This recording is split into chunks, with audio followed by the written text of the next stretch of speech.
প্রভুকে মহাপ্রভুকে ধন্যবাদ দিই, মহান প্রভুকে আমাদের। আর তার জন্যে আমরা আজ এখানে আসতে পেরেছি। সবাই এসেছে, তার সন্তানরা, তারা সবাইকে মনোনীত করেছে, তার জন্যই সে এখানে এসেছে। আমার হচ্ছে সাক্ষ্য বলতে আমি একটাই সাক্ষ্য দিচ্ছি যে আমার সন্তান কখনোই প্রভুতে আসেন, সে পুজো পার্বণ অনেক কিছু করতো। তা একদিন বিপদে পড়েছিল, খুব বিপদে বলতে তারও একটা যন্ত্রণা খুব হয়েছিল। হঠাৎ করতে নিজেই আমি বাইরে থেকে প্রভুকে ডাকছি, সে বলছে আমার এরকম যন্ত্রণা হচ্ছে, এক্ষণে আমাকে নার্সিংহোমেও হাসপাতালে ভর্তি করতে হবে। তা এইভাবে সে বলে, তারপরে সে নিজে কী করলো, আস্তে আস্তে ধরে যে সামনে একটা ডাক্তারখানা ছিল, সেখানে যে সে স্লাইন নিজেই নিয়েছে। নেওয়ার পরে আমি সেখানে প্রভুকে ডাকছি বাড়ি থেকে যখন এসেছি তখন দেখছি তার দুটো স্লাইন নেওয়া হয়েছে নিজে থেকে। তারপর তাকে সুস্থ কিছুক্ষণ করেই দিয়েছে। আর তারপরে আমি এসে যখন দেখলাম যে সে সুস্থ হয়ে গেছে, তারপরে 2-4 দিনের পরে আমি যখন তাকে আবার যখন ডাক্তারখানার চেম্বারে নিয়ে যেয়ে তাকে দেখানো হলে, রিপোর্ট করা হলে সব কিছু, তার পেটের মধ্যে ছবি করতে, তার পেটের মধ্যে যে জিনিসটা ছিল সেটা ছোট সেই গুটির মতন জিনিসগুলো থাকে, সেগুলো ছিল। তা দেখানোর পরে ডাক্তার বললে তোমার ছেলের এই হয়েছে, তাহলে কি করা যাবে? বলছে কিছু করার দরকার নেই, ওষুধ খাক, এখন 2 দিন পরে তুমি আসবে।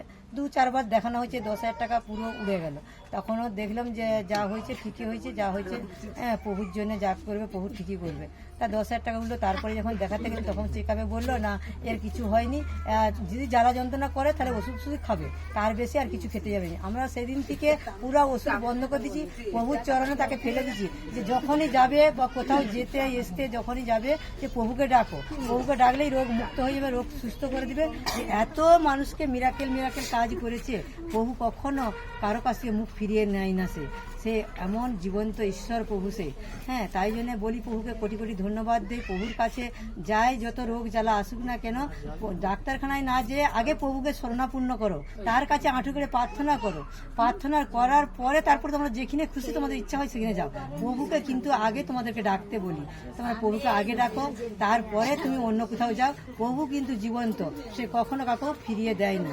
আর এইভাবেই আমি প্রভুকে ডেকেছি আর প্রার্থনা পেয়েছি, সন্তান সুস্থ আছে। আজ পর্যন্ত যে জিনিসকে অপারেশন করতে হয় সেই জিনিসকে প্রভু ধ্বংস করে শেষ করে পুড়িয়ে ছারখার করে দিয়েছে। প্রভু তার মধ্যে এখন ফুর্তি আনন্দ সব কিছু দিয়েছে। আর যে প্রভু তো ছিল নি, সে প্রভুতেও এসেছে। এখন যেই মুহূর্তে কোথাও যদি যায়, সে আগে প্রভুকে স্মরণ করবে যে মা প্রভু তো আছে, আমরা যেখানে যাই না প্রভু ঠিক করে দেবে। কোথাও যদি ব্যবসায় যায় তখন বলছে মা আমি যাচ্ছি, আমি প্রভুকে ডেকেই বেরোচ্ছি, যেখানেই যায়। আচ্ছা গেল, যদি না ব্যবসা হয় তখন বলছে মা আর ব্যবসা তো হয়নি, তাহলে কি করবো, আমাকে আগে ডাকছে। আমরা আমাকে না ডেকে আগে প্রভুকে ডাক, প্রভুকে ডেলেই তো সে তো সব কিছু করবে, সে তো প্রভু তো করবে, আমি করবো?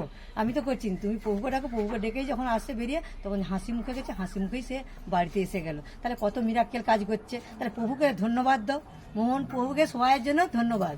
হালেলুয়া।